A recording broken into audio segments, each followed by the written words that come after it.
Hi, this is Larry with Yacht Masters, and I wanted to talk a little today about basics of sailboats. We have a number of different styles and types here on this dock, and we're going to walk down and focus on one in particular. But as you can see, you do have quite a variety of designs and shapes and sizes. So one in particular we wanted to focus on today is this one up here with the blue rail. This boat is a Westsail 32. It's an example of a boat that is very popular all around the world.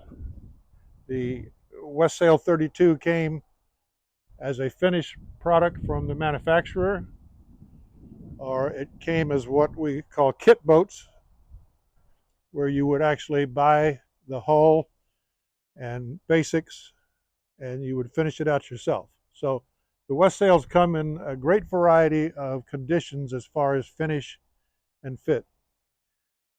The most important characteristic of the Westsail is that it is what we call a cutter rig.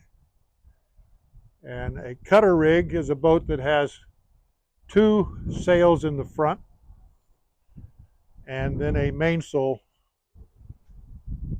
midships and aft. The cutter sail, the sail that makes it a cutter, is called a staysail.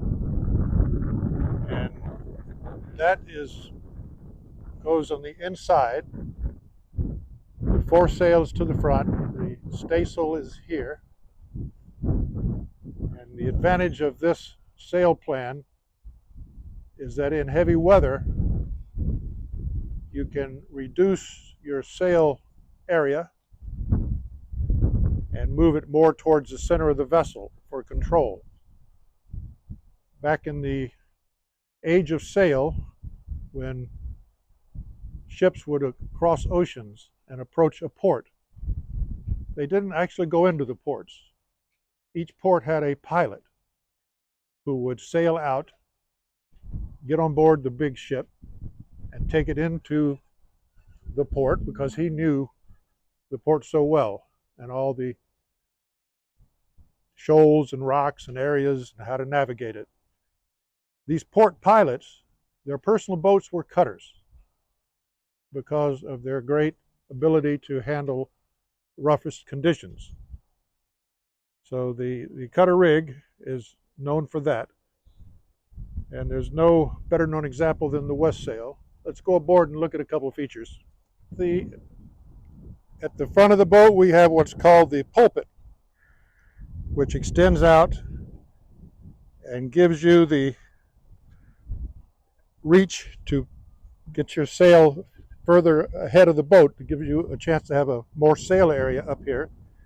And the foresail, in this case, is mounted on a roller furler so that you can actually let the sail out or roll it back in like a blind on a window. And it's very handy for that purpose. So your basic sail plan is a foresail, a staysail, which goes on this boom here, and then the mainsail, which is rigged onto the mast and boom back here. This particular one, the lines you see coming up from this area of the sail,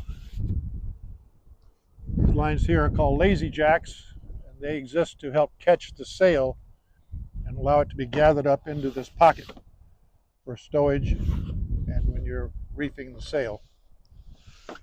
So you can fly a mainsail, a staysail, and a foresail when the conditions are right. As the wind increases and you want to reduce the forces on the boat, then you would reduce or reef the main, bring it down, and you would roll in and perhaps roll all the way up the foresail and use the reduced main and the staysail.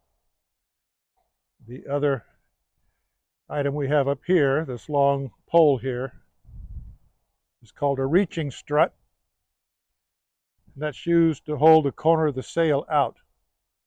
So when you're sailing downwind, the sail will catch as much air as possible without collapsing. You have two types of rigging on a sailboat: the standing rigging and the running rigging.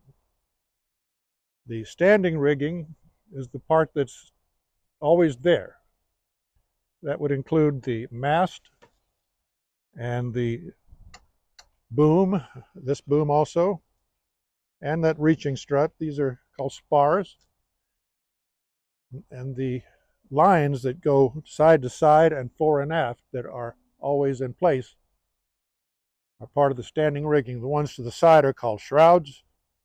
Those that run fore and aft are called stays. So the other kind of rigging on a boat is the running rigging.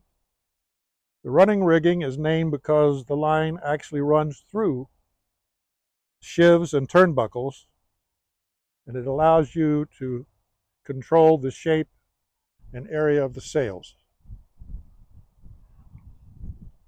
Now this West Sail 32 again is a very rugged boat, very good for rough conditions. Their nickname is Wet Snail, and that's because they are slow and tend to be wet. This boat is made that it can actually take waves over the boat, and you'll be safe inside.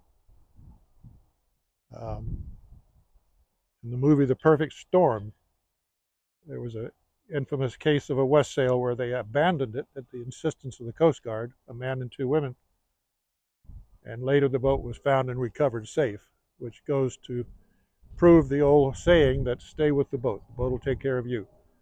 90% of the time, that is the case.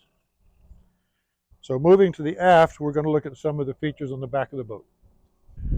All right, here at the back of the boat, we talked about the extension in the front of the boat that's called a pulpit. This one that is similar here at the back is called a push pit, and it's often used to mount self-steering gear. A wind vane is very common on these boats. This example does not have one, but it would mount back here. And this is a boat with a tiller instead of a wheel. The beauty of a tiller is its simplicity. There's very little to go wrong. You turn the tiller, the rudder moves, you control your boat. Now with the length of the boat, considering the push pit and the pulpit, this boat is actually about 40 feet length overall, whereas it's known as a 32 West Sail. It's really a bigger boat. So these are the features of a cutter rig, and it also is characterized by a deep draft. The boat has a full keel from front to back, and it draws about 5.5 or 6 feet of water. So that's part of the reason it is such a stable boat and such a good boat for rough conditions. All right, here we have the auxiliary diesel engine, which on this boat is a Yanmar 2YM, two-cylinder diesel. It's relatively new, and the fuel tank also, so the boat was upgraded to include this engine. These auxiliary diesels usually produce 8 to 10 horsepower per cylinder, so a 2 is going to be a 16 to 20 horsepower engine, which is plenty of power to move this boat to its hull speed, which is the speed a displacement boat like a sailboat is going to achieve at the max, because without a flattened hull that will plane, they're only going to go so fast. This boat will get it to that speed. And this boat, the hull speed is about 7 knots, or about 7.5 statute miles an hour. So the auxiliary diesel is a very important part, because you don't know when the wind's going to stop blowing, or you might have conditions where you're going to need a little extra power to get through the situation.